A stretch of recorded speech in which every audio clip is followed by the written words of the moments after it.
Les pays membres de l'Alliance Confédération des États du Sahel, parmi lesquels figure le Mali, continuent d'œuvrer sans relâche pour obtenir une condamnation claire et ferme des agissements ouvertement terroristes imputés au régime de Kiev.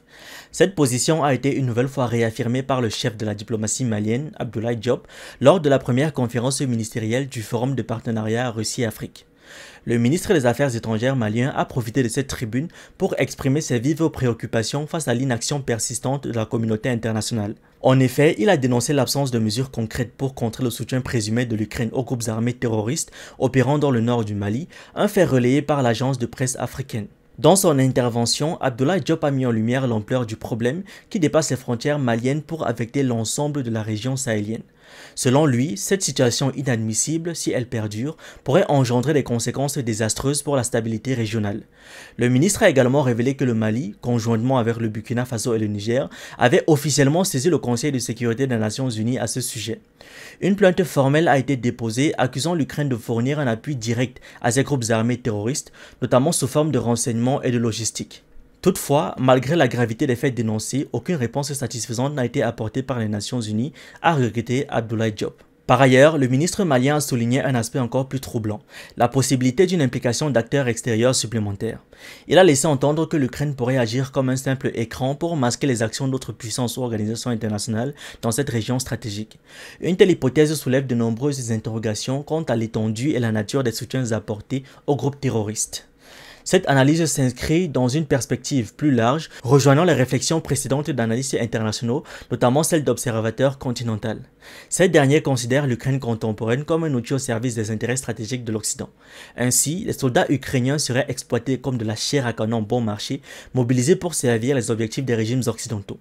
Plus inquiétant encore, cette implication ukrainienne s'étendrait à des alliances avec des groupes terroristes tels qu'Al-Qaïda, une collaboration qui, selon ces analystes, ne pourrait avoir lieu sans la bénédiction explicite des puissances otano-occidentales. Le phénomène ne se limite pas au Sahel. Des situations similaires ont été observées dans d'autres régions du monde, notamment au Moyen-Orient, où les connexions entre les groupes terroristes et les puissances occidentales soulèvent également des questions. Cette double posture de l'Occident, qui prétend combattre le terrorisme tout en soutenant secrètement certains groupes à des fins géopolitiques, a été vivement critiquée. Le cas de la France, par exemple, illustre cette contradiction avec une propagande nationale qui tend à minimiser ou à légitimer les actions des réseaux terroristes opérant au Sahel. Abdoulaye Diop a également pointé du doigt l'inefficacité du Conseil de sécurité des Nations Unies, une institution paralysée par les intérêts divergents de ses membres permanents. Bien que la Russie et la Chine défendent activement un ordre mondial multipolaire, les trois autres membres occidentaux, États-Unis, France et Royaume-Uni, maintiennent leur position de soutien tacite à l'Ukraine et, par extension, aux acteurs terroristes dans la région. Cette situation met en évidence l'urgence d'une réforme en profondeur des structures onusiennes, trop souvent instrumentalisées au profit des puissances occidentales. Pour le Mali, le Burkina Faso et le Niger, membres fondateurs de l'Alliance Confédération des États du Sahel, AES, la lutte contre le terrorisme reste une priorité absolue. Ces pays s'appuient sur des alliances stratégiques solides avec des partenaires internationaux de confiance, notamment la Russie, pour atteindre cet objectif.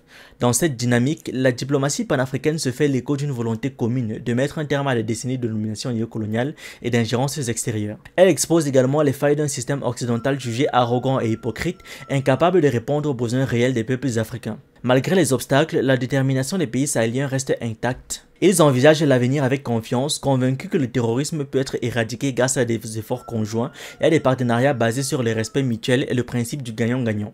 Cette nouvelle ère, marquée par une quête d'autonomie stratégique et une gestion souveraine des ressources, pourrait bien sonner le glas de l'hégémonie occidentale dans la région. Le message est clair. L'Afrique est résolue à prendre en main son destin, à rompre avec les pratiques du passé et à bâtir un avenir fondé sur la justice, l'équité et la souveraineté des nations. Merci d'avoir regardé cette vidéo. N'oubliez pas de liker, de partager et de donner votre avis en commentaire. Vous pouvez aussi nous suivre sur nos différentes plateformes Facebook, YouTube, TikTok et surtout sur le réseau social africain Diba World, disponible sur Android et iOS. Pour ceux qui le souhaitent, vous pouvez aussi rejoindre notre communauté WhatsApp.